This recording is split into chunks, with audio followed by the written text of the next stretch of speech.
Air India एक्सप्रेसची अनेक उड्डाणं रद्द झाली। कंपनीचे जवळपास 300 पेक्षा अधिक कर्मचारी सुट्टीवर गेल्याचा मोठा फटका कंपनीला बसलाय। आपल्या मागण्यांसाठी कर्मचारी नाराज असल्याचं बोललं जाते, मात्र याचा विमान प्रवाशांना देखील मनस्ताप सहन करावा लागतोय। सविस्तर पाहूयात।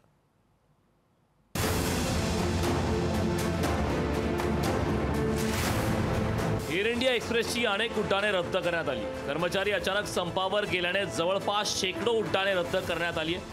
300 कर्मचारी अचानक संपावर गेल्याने याचा फटका एअर इंडिया एक्सप्रेसला बसलाय।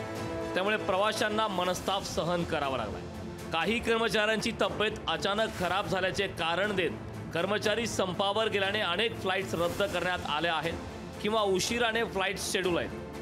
फ्लाइट्स रद्द झाल्याचा सर्वाधिक फटका दक्षिण भारतात ये-जा करणाऱ्या प्रवाशांना झालाय। कोची, बंगळुरू आणि कोलकातामधून फ्लाइट्स रद्द झाल्या असल्याची माहिती देण्यात आली। प्रवाशांना मनस्ताप होणार नाही याची काळजी घेत कंपनीने 100% पैसे परत देण्याची किंवा पर्यायी फ्लाइट्सची व्यवस्था करत असल्याची हमी प्रवाशांना दिली। बढतीवरून एअर इंडियाच्या कर्मचाऱ्यांमध्ये नाराजीचं वातावरण आहे। तर दुसरी बाब म्हणजे एअर इंडिया आणि विस्तारा यांचं विलीनीकरण होत आहे। तर एअर इंडिया एक्सप्रेस आणि AIX कनेक्ट यांचं विलीनीकरण होत आहे। त्यामुळे एव्हिएशन क्षेत्रातील कर्मचाऱ्यांना आपल्या नोकरी संदर्भात चिंता वाटत असल्यानं कर्मचारी अचानक सुट्टीवर गेल्याचं बोललं जातं। मोकाने एअर इंडिया एक्सप्रेसकडून उड्डाणे रद्द करण्याबाबत अहवाल मागवलाय। सोबतच समस्यांचं त्वरित निराकरण करण्यास सांगितलंय।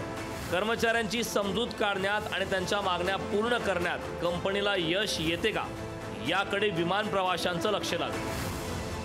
ब्युरो रिपोर्ट, लोकशाही मराठी, मुंबई।